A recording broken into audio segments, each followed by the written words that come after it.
Yesterday movie చూసే సిచ్యువేషన్లో లేను కాబట్టి రివ్యూ చేయలేదు. కాకపోతే బాక్స్ ఆఫీస్ వీడియో కూడా థర్స్డే చేసిందే అప్లోడ్ చేశాను. పోతే ఇప్పుడు మిక్కీ 17 చూసిన తర్వాత నా ఎక్స్పీరియన్స్ ఏంటంటే, పారాసైట్ లాంటి ఒక కల్ట్ మాస్టర్ పీస్ ఫిల్మ్ అందించిన బాంగ్ జూన్ హూ గారు తర్వాత సైఫై జానర్లోని టాలెంటెడ్ రాబర్ట్ ప్యాటిన్సన్ తోటి కొలాబరేషన్ అనగానే చాలా మంచి హైప్ జనరేట్ అయింది. అండ్ ట్రైలర్స్ గానీ, టీజర్స్ గానీ, పోస్టర్స్ గానీ మూవీ మీద ఎక్సైట్మెంట్ ని ఫిల్మ్ లవర్స్ కి బాగానే ఇంక్రీజ్ చేసింది. సో చాలా సార్లు పోస్ట్ పోన్ అయిన తర్వాత మొత్తానికి ఫిల్మ్ రిలీజ్ అయింది. కాన్సెప్ట్ క్రేజీగా ఉన్న విషయం మనకి ట్రైలర్స్ అప్పుడే అర్థమైపోయింది. ఆ ఫస్ట్ యాక్ట్, ఆ title and first act setup work అయితే మాత్రం ఆ కాన్సెప్ట్ పర్ఫెక్ట్ గా ప్రెజెంట్ చేశారు. ఆ తర్వాత ప్రొసీడింగ్స్ అన్ని కూడా ఒక యూనిక్ సైఫై వైబ్స్ ఎక్కువగా ఇస్తాయి. ఎందుకంటే ఇందులోని స్ట్రాంగ్ పొలిటికల్ సెటైరికల్ ఎలిమెంట్స్ కూడా ఉన్నాయి. సోషల్ కామెంటరీ లాగా, అంటే ఫ్యూచరిస్టిక్ సెటప్ కాకపోతే ఆ టైం లైన్ అప్పటి పీపుల్స్ థింకింగ్ గానీ అండ్ ఈ స్పేస్ మీద క్రూ గానీ, వాళ్ళు చూస్ చేసుకున్న ఆ లీడర్ గానీ, ఆ క్యారెక్టర్ గానీ ఒక క్రేజీ ఫన్ ని జనరేట్ చేస్తుంది.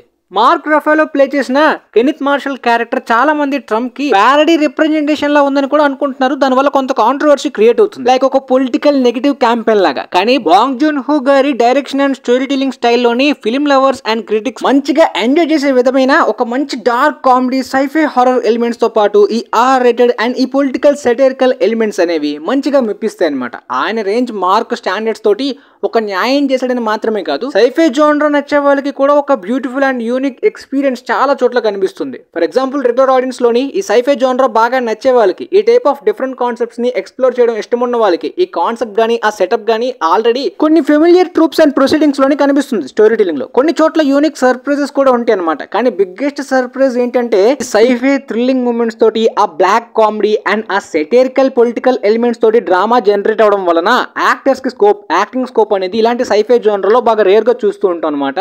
ప్యాటిన్సన్ డ్యూయల్ రోల్ లోని అదిరిపోయేలాంటి ఆయన కెరీర్ లోనే one of the best performance ఇచ్చాడు. ఎందుకంటే చాలా వరకు ద బ్యాట్మెన్ తర్వాత ఈ ఫిల్మ్ వచ్చింది. ద బ్యాట్మెన్ లోని ఆయన యాక్సెంట్, వాయిస్, డైలాగ్ డెలివరీ అంతా కూడా బేస్ మాడ్యులేషన్ ఉంటుంది. కానీ ఇక్కడ సిల్లీగా ఫన్నీ కామెడీ యాక్సెంట్ అనేది ఈ మిక్కీ 17 క్యారెక్టర్ ని ఒక ఎంటర్టైనింగ్ గా డిజైన్ చేసిన వైబ్స్ వచ్చాయి. ఆ తర్వాత మిక్కీ 18 క్యారెక్టర్ యాంగ్రీ మిక్కీ వస్తాడు. ఆ వెర్షన్, ఆ షేడ్స్ అనేవి ఈ డ్యూయల్ రోల్ లోని చాలా అద్భుతంగా ప్రెజెంట్ చేశాడు. ముఖ్యంగా ఒక సీన్ ఉంటుంది, కాన్వర్సేషన్, అక్కడ డైలాగ్ డెలివరీ కానీ, ఎక్స్ప్రెషన్స్ కానీ ఆ 2 షేడ్స్లో చాలా అద్భుతంగా ప్యాటిన్సన్ డెలివరీ చేయగలిగాడు. ట్విలైట్ ఫ్రాంచైజ్ వదిలేస్తే రాబర్ట్ ప్యాటిన్సన్ యాక్టింగ్ టాలెంట్ చాలా మంది ద బ్యాట్మెన్ తోటి గుర్తించారు. కానీ అంతకు ముందే ద లైట్ హౌస్ ఫిల్మ్లోని, గుడ్ టైమ్ ఫిల్మ్లోని రాబర్ట్ ప్యాటిన్సన్ ఆయన రేంజ్ యాక్టింగ్ ఏంటో చూపించాడు. దాంతోపాటు డెవిల్ ఆల్ ద టైమ్ ఫిల్మ్లో కూడా. ఇప్పుడు మిక్కీ 17 తోటి మరొకసారి క్లియర్గా ఆయన పర్ఫార్మెన్స్, ఆయన టాలెంట్ రేంజ్ ఏంటో ప్రూవ్ చేసుకున్నాడు. చాలా బాగా ఇంప్రెస్ చేస్తుంది ఆయన పర్ఫార్మెన్స్ చాలా చోట్ల.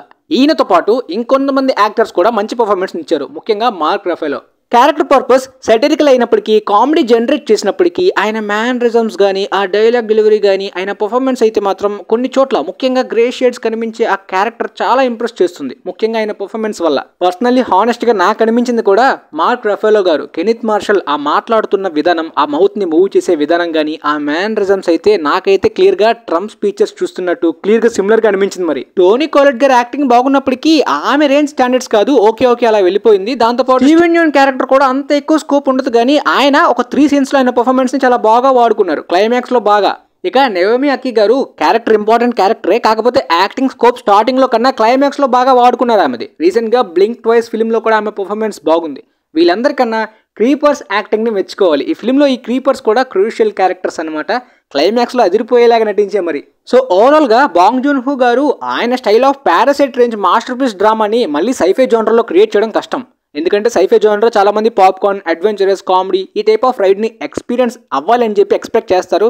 ఆ type of regular popcorn entertainment మాత్రమే కాకుండా యూనిక్ టేకింగ్ తో, ఆయన యూనిక్ స్టోరీ టెల్లింగ్ తోటి, ఈ యూనిక్ స్క్రిప్ట్ లో ఉన్న ఎలిమెంట్స్ కూడా సైఫై జోనర్ లో ఒక యూనిక్ ఎక్స్పీరియన్స్ చాలా మంది కనిపిస్తుంది. యాక్టర్స్ పర్ఫార్మెన్స్ ని బాగా వాడుకోవడం కానీ, ఈ వరల్డ్ బిల్డింగ్ టోన్ అంతా కూడా ఒక డిఫరెంట్ టోన్ చూస్తున్న వైబ్స్ అనేవి చాలా బాగా న్యాయం చేస్తుంది. పోతే ఓవరాల్ గా ఈ ఫిల్మ్ కి నేను ఇచ్చే రేటింగ్ 8/10. మైనస్ పాయింట్ లో లైక్ ఈ కాన్సెప్ట్ ని ఎలివేట్ చేసి ఆ ప్రొసీడింగ్ స్టోరీ టెల్లింగ్ లో ఇంప్రెసివ్ పాయింట్స్ ఉన్నప్పటికీ ఇంకా కొన్ని పాయింట్స్ ని బాగా ఎక్కువసేపు వాడుకునే అవకాశం స్కోప్ అయితే ఉంది. లైక్ డ్యూరేషన్ ని పెంచొచ్చు. ఓన్లీ 2 hours 9 minutes కాకుండా ఇంకా ఎక్కువ డ్యూరేషన్ లో కూడా చూపించే స్కోప్ లోని కొన్ని పాయింట్స్ ఉన్నప్పటికీ వాటిని వదిలేసారనే ఫీలింగ్ వచ్చింది పర్సనల్లీ నాకు. Quality, technical aspects, world building బాగున్నప్పటికీ వాటి స్కోప్ ని కూడా ఎక్కువ డ్యూరేషన్ కి వాడుకోవచ్చు. కానీ మరి బాంగ్ జూన్ హో గారు తక్కువ డ్యూరేషన్ ఎందుకు ప్రిఫర్ చేశారు? లేదంటే స్టూడియోస్ ఈ విధంగా కట్ చేసి చాలా సీన్స్ ని రిమూవ్ చేశారా? డైరెక్టర్ కట్ లో ఎక్స్ట్రా డ్యూరేషన్ ఉంటుందేమో, తర్వాత చూడాలి. మరి మేబీ తక్కువ డ్యూరేషన్ పెట్టడానికి కారణం రెగ్యులర్ ఆడియన్స్ ఏమో. రెగ్యులర్ ఆడియన్స్ ఈ స్టోరీలోని ఆ కాన్సెప్ట్ లో ఫస్ట్ యాక్ట్ లో ఇన్వాల్వ్ అవడమే కొద్దిగా సతమతం అవుతారు.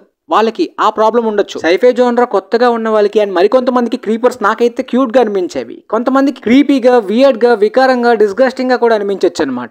సో ఓవరాల్ గా నా రివ్యూ మీకు క్లియర్ గా అర్థమైంది అనుకుంటున్నాను. బాంగ్ జూన్ హో గారి ఫిల్మోగ్రఫీలోని మెమరీస్ ఆఫ్ మర్డర్, పారాసైట్ లాంటి masterpieces evergreen cult అని కాదు కానీ పక్కగా ఈ సినిమా కూడా ఒక crazy unique vibe sci-fi genre లో పక్కగా ఇస్తుంది. మస్ట్ వాచ్ అని చెప్పొచ్చు. సో వీలైతే ఈ వీడియో మీ ఫ్రెండ్స్ లో ఉన్న వాళ్ళకి కూడా షేర్ చేయండి, మేబీ వాళ్ళకి కూడా యూజ్ అవ్వచ్చు. And thanks for watching guys.